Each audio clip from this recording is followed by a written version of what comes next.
8'de sağlık tüm hızıyla devam ediyor. Şimdi program konuğumuz refleksoloji uzmanı Neslihan Ulusan. Hocam hoş geldiniz. Hoş buldum. Nasılsınız? Teşekkürler, iyiyim. Siz nasılsınız? Bizler de çok iyiyiz. Böyle sabah sabah İzmirlerden geldiniz. Hoş geldiniz. Evet, teşekkür ederim. Hoş buldum. Hocam şimdi refleksoloji uzmanı dedik ama refleksoloji nedir onu da bilmiyoruz. Bize biraz bundan bahseder misiniz? Tabii ki. Refleksoloji akupunkturla birlikte uzak doğu menşeli, yani uzak doğu toplumunda binlerce yıl önce uygulanmış olan bir uygulama, geleneksel Çin tıbbı içerisinde kadim bir şifa tekniği refleksoloji. Ama artık günümüzde de modern tıpla iç içe girdi. Özellikle başta Amerika olmak üzere Rusya, tüm Avrupa ülkelerinde şu anda uygulanmakta refleksoloji. Ülkemizde de yine refleksoloji ile ilgili birçok literatür çalışması var. Hatta Sağlık Bakanlığımızda yine 14 tane uygulamayla birlikte işte akupunktur, homeopati, fitoterapi gibi bir takım geleneksel uygulamalarla birlikte tamamlayıcı ve destekleyici tedaviler kategorisine aldı Sağlık Bakanlığımız şu anda uygulanıyor yani hastanelerde. Peki hocam biraz da mantığından tabii bahseder ki, misiniz tabii ki. bize? El ve ayaklarımızda bizim tüm organlarımızı kontrol eden sinirlerin iz düşümleri var. Yani bütün organlarımızı kontrol eden periferler var, periferik sinirler var. Bunların ellerimizde, ayaklarımızda, kulaklarımızda ve gözlerimizde iz düşümleri var. Kulaklarda olan zaten biliniyor, akupunktur, işte iğnelerle yapılan bir uygulama.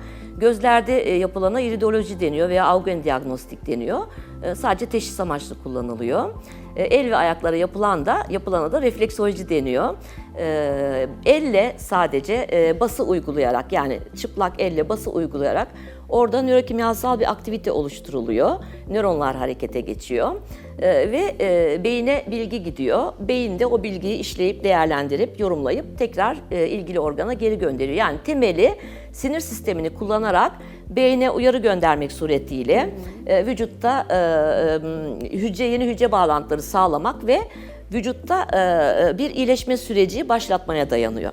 Yani vücudumuzun kendi kendini iyileştirme süreci diyebiliriz. Evet, evet. Peki hangi hastalıklar için tercih ediliyor?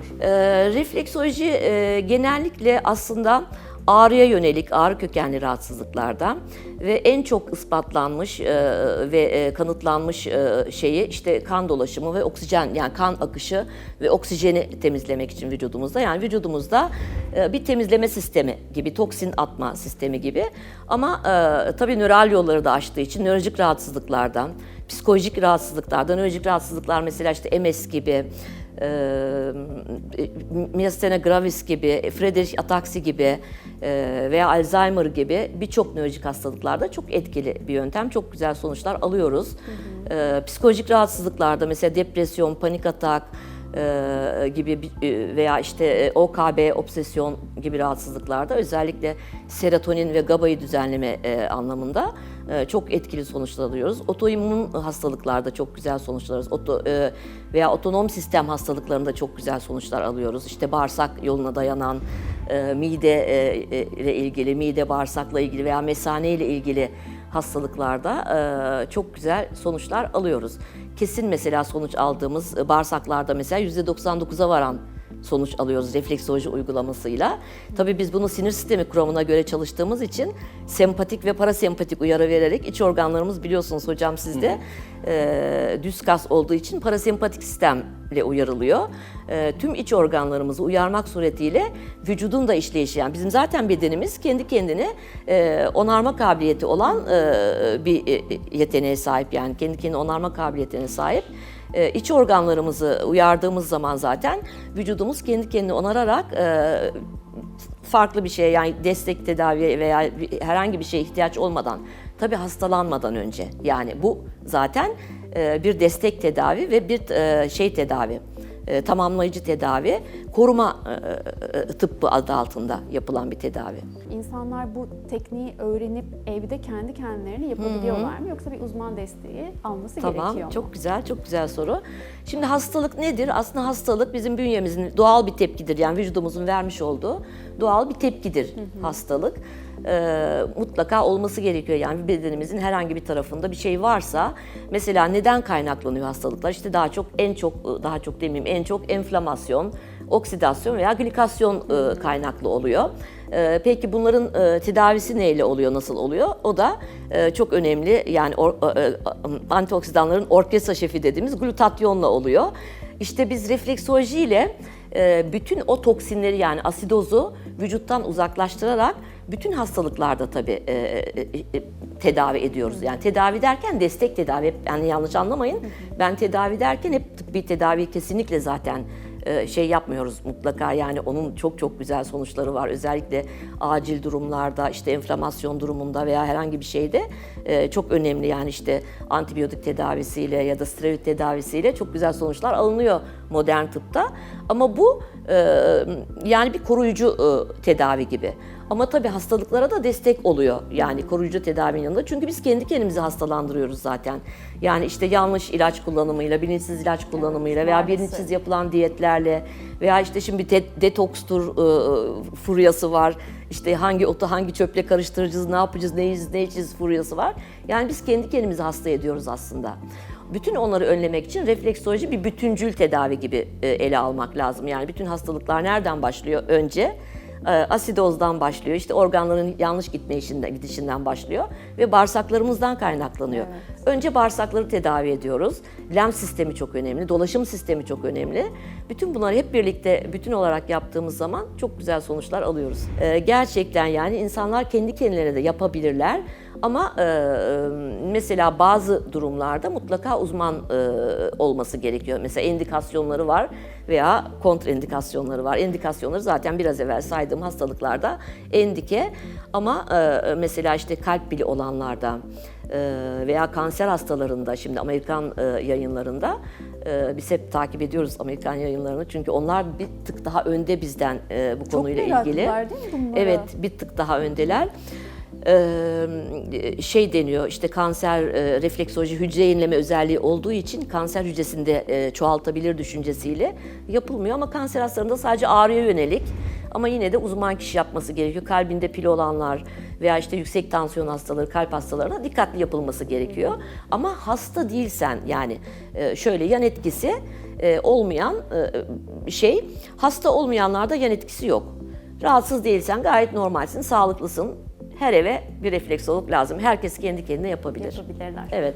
Peki Evet. bu refleksoloji esnasında elden teşhis edilen, yani elinizle mesela dokunduğunuz noktalarda bir takım hastalıkları teşhis Evet. edebiliyor musunuz? Evet, evet. Bunun ilişkisi nedir yani? Evet, elden teşhis de aslında refleksolojinin içinde bir dal aslında. Yani işte refleksolojinin tanımı nedir? El ve ayaklarda tanı ve tedavi biçimi olarak tanımlanıyor. Ellerimizde de yine organlarımızın iz düşümleri var. O organlara denk gelen noktalarda tamamen bilimsel, mesela işte akciğerimizin veya kalbimizin veya karaciğerimizin yansıyan noktasına, farkındaysanız hayati organlarımızın yansıyan noktaları biraz daha çıkkın. Neden? İrite olsun diye. Yani sürekli uyarılsın diye, beyine ileti gitsin diye. O noktalarda çizgiler varsa, yani hormonal bezler, işte hepsinin noktaları var, bütün organların ve hormonların iz düşümleri var otonom sistem olarak. Oralarda mesela benim akciğer noktamda işte çizgiler, daha fazla çizgiler var. O zaman şey diyebiliyoruz sadece, yani akciğerinde bir problem olduğunu söyleyebiliyoruz. Ama hangi hastalık? Hastalığın adını o doktorlara mahsus, yani teşhisi ve tedaviyi doktorlar yapıyorlar zaten.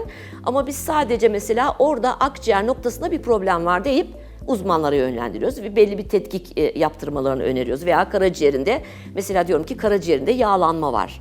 O zaman önlemini alıyor, veya hormonal sisteminde bir sıkıntı var, bir bozukluk var.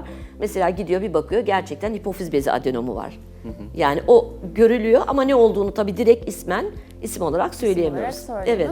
Bir şeyi tespit ediyorsunuz, bir şey var ama uzmanlar tarafından, Aynen diğer öyle. modern O tıp organında hekimleri tarafından da aynen öyle, bakılıp hekimlerimize tam teşhisin yönlendiriyoruz konulması tabii için ki. yönlendirme Aynen yapıyorsunuz. öyle. Evet. Peki hocam, son şöyle küçük programımızın da sonuna geldik ama Öyle mi? son Ne bir çabuk sorum bitti. da olacak. Bu uygulamalarla ilgili eğitim süreçleri nasıl oluyor? Herkes bu eğitimi alabiliyor mu veya kimler alabiliyor? Bununla ilgili Tabii de ki. bize biraz bahseder Tabii misiniz? ki ben 1997 yılında Avrupa'da aldım, Belçika'da aldım. Bu eğitimi yaklaşık 25 yıl oldu. Aynı zamanda farmakolojik altyapım var. Eczacılık okudum Almanya'da. 20 yıldan beri refleksoloji eğitimi veriyorum.